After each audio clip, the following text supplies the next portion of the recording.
Okay, so Teddy gave me a question. It was, how should you go about building some cracked earth? I'd never done this before. It's one of those things that I had thought of in different software, but I just hadn't tried it in Gaea yet. So my first thought was, based on other research that I'd done on cracked mud and earth, was first that you need an image, you need something to start from, because there's not just one kind of cracked earth, there's a lot of different kinds of cracked earth. So just to kind of prove that point, if we just take a look here, you can see there's a few different variants. So here I've got some big gaps with some small gaps, and there's lots of, peaking little bits. There's, bits of straw or dead plant life there. And then you have something like this, which is much more geometric, and you have the variation of like thin versus thick lines, and they're just kind of wobbly, right? There's a little bit of warping, so it's almost like a purlin and then Voronoi got together and just kind of hung out. You have these other ones which they have these interesting sort of tapered cut lines. So you have some that are big, some that are smaller, and they don't always go all the way through. It's just these little fractures. You have like smaller ones versus big, bold ones. And it continues to go on. You look at these things, and just such interesting, seemingly completely man-made effects will happen in nature, which is bizarre. So here we have, big cracks versus small cracks. So this might be like a large Voronoi over top of a small Voronoi, and so on and so forth. There was one in here that was much more eroded. Here we are. This one's very much like, dirt.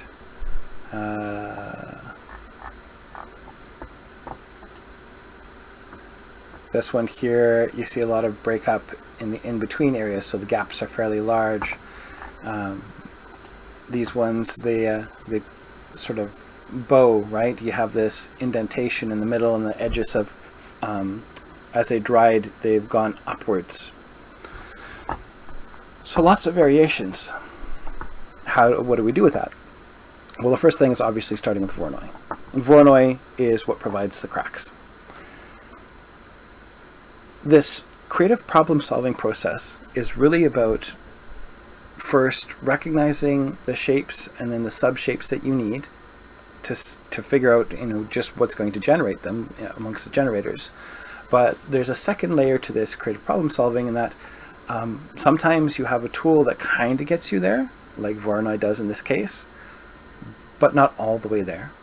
So Voronoi has a lot of different basic features. It's got a scale.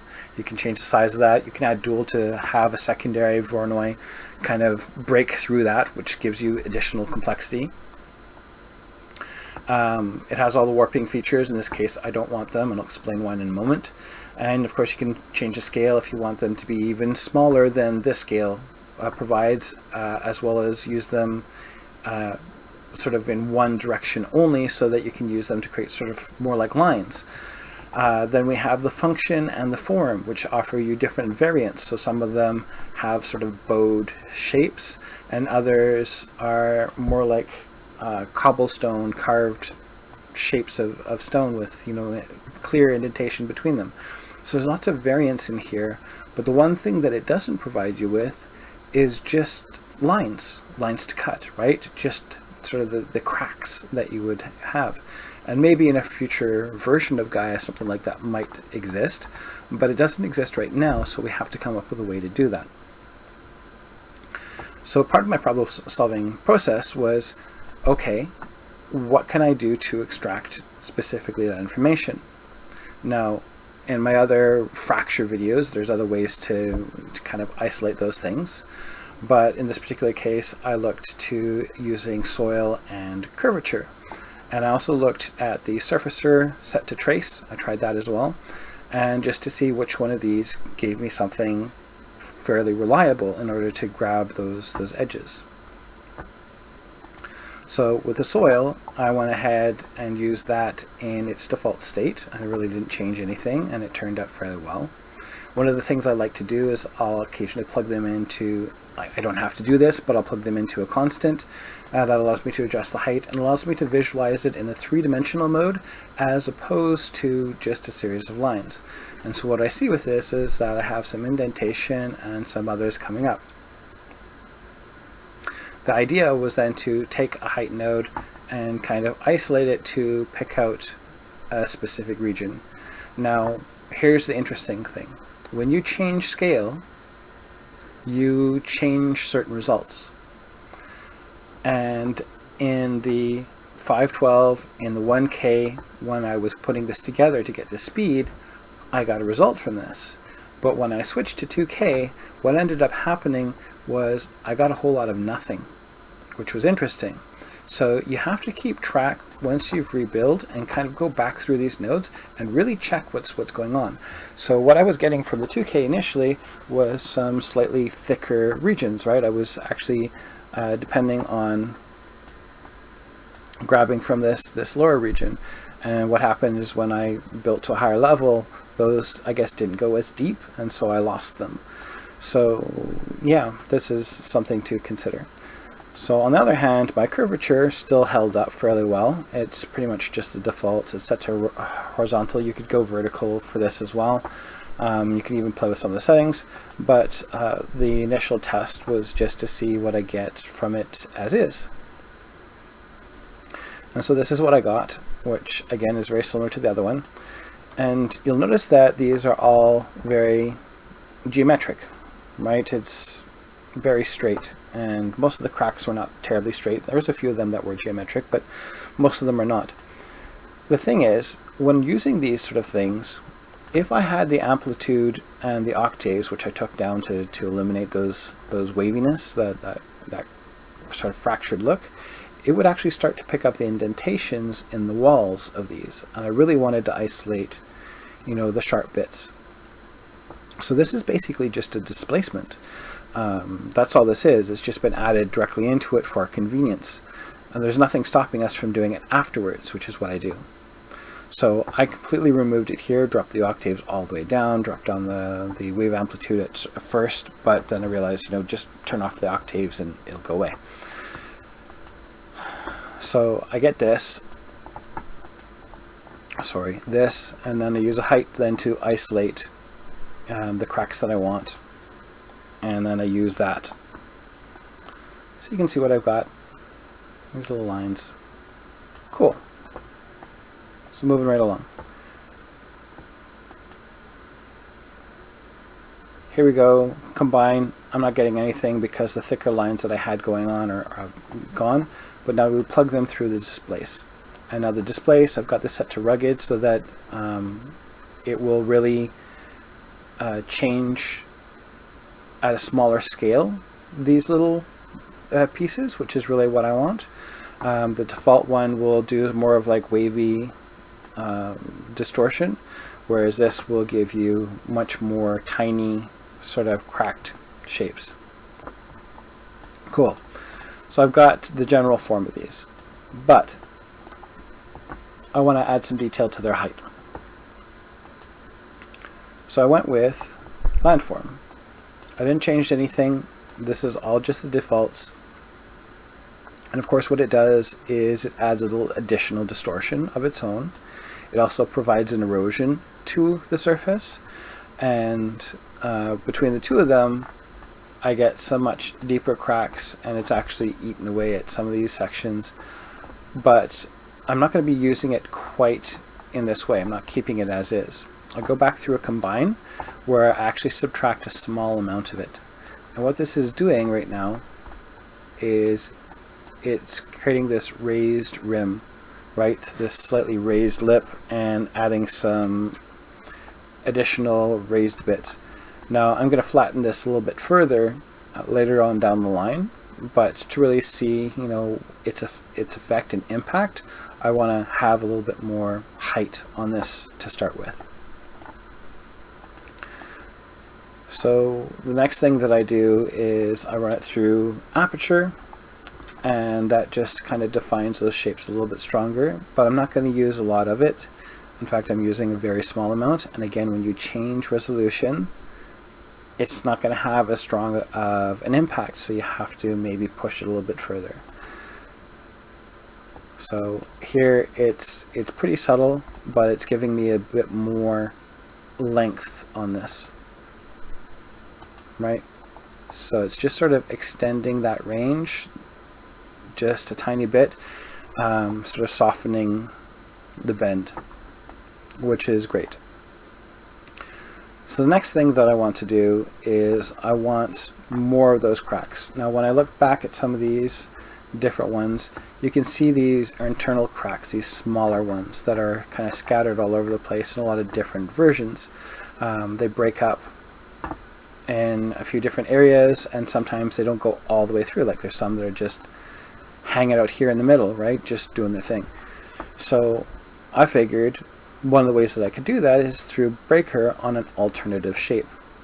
Now I wanted to encourage it to do a lot of these different features, so I had to have something with a lot of variation in shape. So I went with a Perlin FBM mode, played with a number of octaves, so I got a really, really rough, chaotic surface. Then with the breaker, I made sure to set it to hard cracks and set the river length as long as it was possible, keeping it as fast. I didn't need to go accurate with this, I just need cracks. So that's going to add a few of those things, and then to really visualize them, output the breaks directly into here and see what I'm getting. And you can quickly see what kind of coverage you've got going on here and how deep some of those go. Again, this is one of my favorite things to do to visualize. Sometimes seeing them as a mask is great. Other times seeing them as actual geometry can be helpful to visualize what it's going to do. So this looks fairly decent. I'm going to use it like that, and I go ahead and use that to subtract. So there we go. A lot more cracks, a lot more breakup.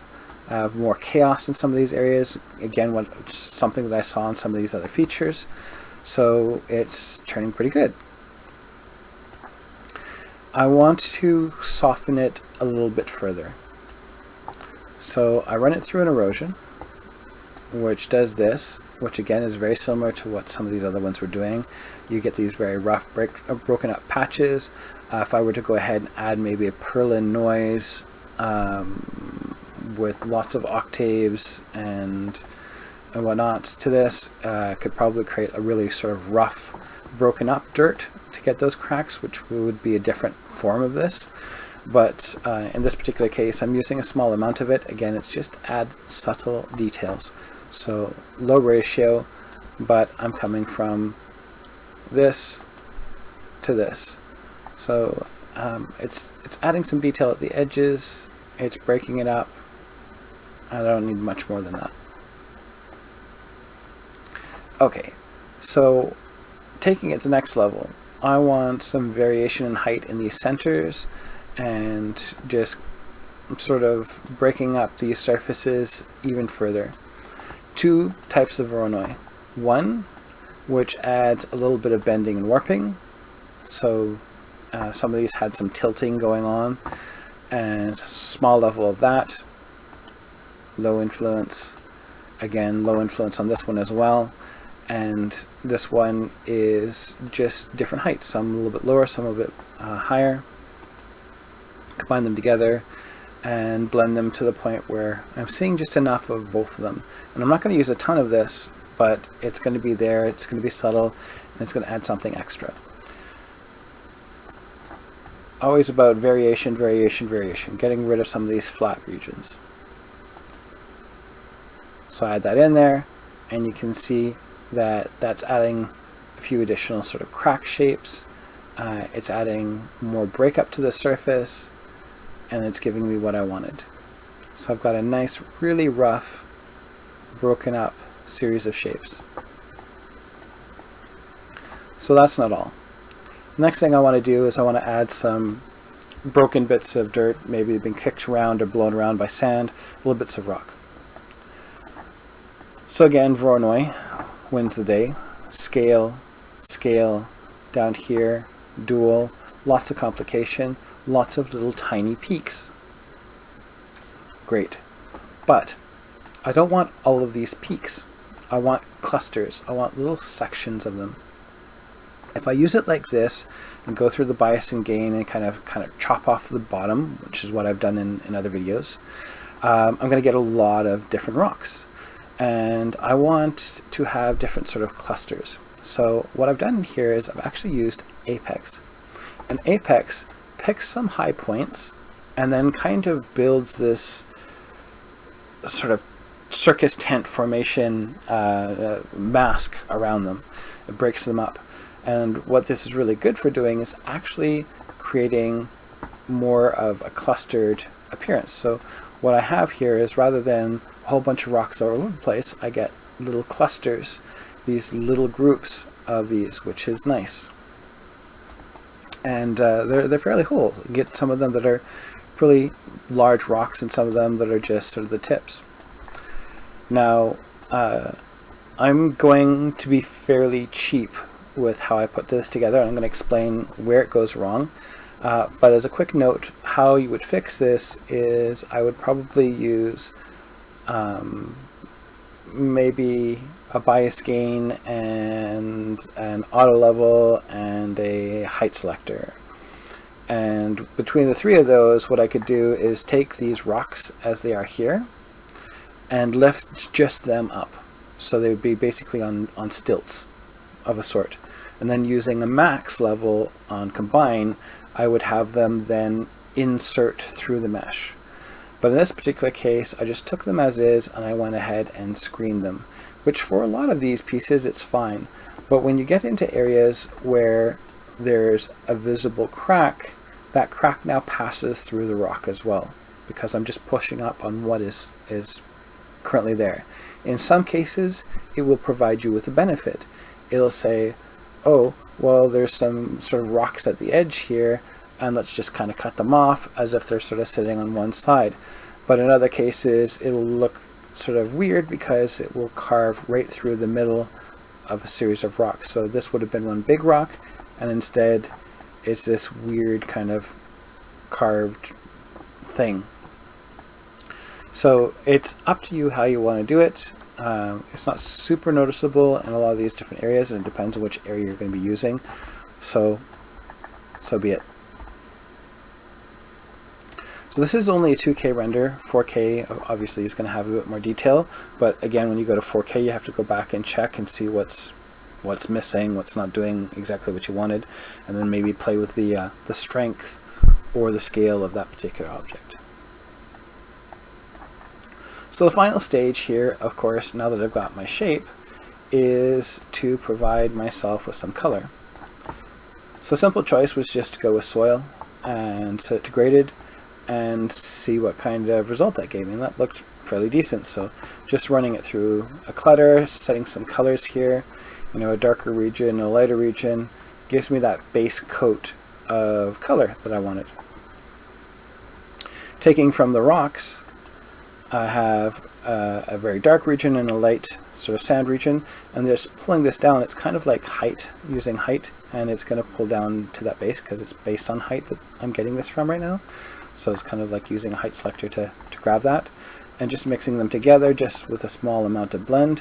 What it does is darken this one and lighten the rocks that are sticking out, and it just provides them with a tiny bit more emphasis than they were getting on their own, right? They're there, but they don't stand out.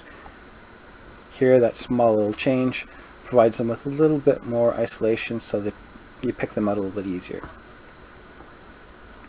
The next stage, of course, was taking the soil and running it through a texture.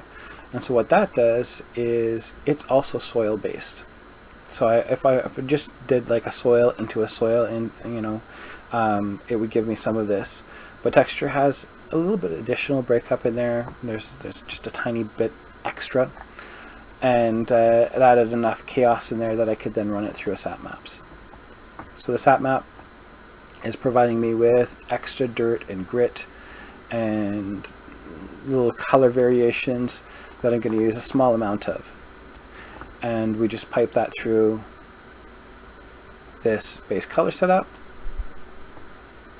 and we end up with something that's just a little bit more detailed, a little bit grittier than it was before. And that gives us the end result. So once again, as soon as you're going to start something, find reference. Reference is king. Take that, try and define the main shapes, the big shapes, then work your way down through the sub-shapes, different elements, doing sort of an asset list, and then try and determine through maybe a series of different tests to see what kind of things might give you those shapes. Then, based on what's there, see if there's any additional problem solving you have to do, where you say, okay, this kind of gives me what I want, but not exactly. Is there a way that I can turn that or convert it? And then you run through these other things by, reprocessing them or selecting them in various different ways. You've got some selectors here. Remember, selectors can be then converted back into height. So, for example, I use this idea of using the soil and then the soil again to help me add additional features to the cooled lava. That it provided me with this interesting sort of warped pattern that breaks up those shapes to begin with. So yeah, creative ideas, explore everything, try everything, and see what happens. Hopefully you got something useful from this. If nothing else, perhaps the creative problem solving, or maybe the breakdown, you want to do some cracked earth. But that's it for now. I'll see you in the next video.